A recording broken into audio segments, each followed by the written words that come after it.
அனைவருக்கும் வணக்கம். நான் உங்கள் ஜோதிடர் ஸ்ரீமதி கவிதா சக்திவேல், திருப்பூர் மாவட்டம். நாம இப்ப எங்க வந்திருக்கோம் அப்படின்னா, உளுந்தூர்பேட்டைக்கு அருகில இருக்கிற கூவாகம் என்ற ஊருக்கு வந்திருக்கோம்.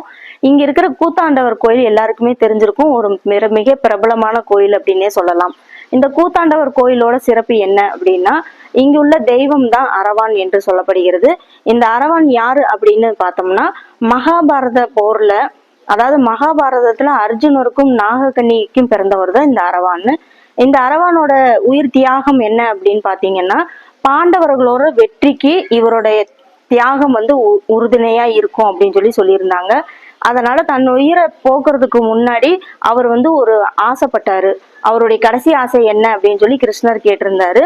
அப்ப அவர் ஒரு திருமணம், நான் திருமணம் செய்து கொள்ள வேண்டும், ஒரு நாளாவது திருமண பந்தத்தில் இணைய வேண்டும் என்று சொல்லியிருந்தாரு. இந்த ஆசைக்கு யாருமே முன்வராத சூழ்நிலையில கிருஷ்ணரே என்ன பண்ணாருன்னா, மோகினி அவதாரத்துல எடுத்துட்டு மோகினியா பெண் உருவம் எடுத்துக்கொண்டு அரவான திருமணம் செய்துக்கிட்டாரு.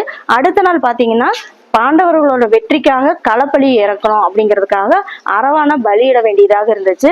அவரு தன் உயிரை தானே தியாகம் செஞ்சு விட்டதுனால இந்த திருவிழாவை தான் கூத்தாண்டவர் கோயில்ல திருவிழாவாக நம்ம கொண்டாடுறோங்க. சித்திரை மாசத்துல பாத்தீங்கன்னா இந்த திருவிழா ஒரு 15 நாட்கள் மிக பிரபலமாக கொண்டாடுவாங்க.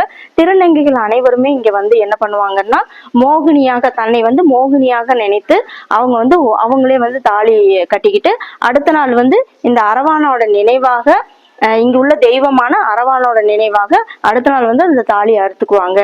இது ஒரு மிக ஒரு துக்கமான நிகழ்வாக இருந்தாலும் இங்குள்ள திருநங்கைகளோட தியாகத்தை போற்றக்கூடிய வகையில தான் இந்த கூத்தாண்டவர் கோயில்ல இந்த திருவிழாவே நடக்குது. அதனால திருநங்கைகளை நம்ம அனைவருமே போற்றுவோம், அவர்களுக்கு நல்ல ஆதரவை கொடுப்போம் அப்படிங்கிறது தான். அவங்களுடைய தியாகம் என்னைக்குமே இந்த ஊர்ல, அதாவது இந்த உலகத்திலேயே வரலாற்றுக்குரியதாக இருக்கும் அப்படிங்கிறது தான். நன்றி, வணக்கம்.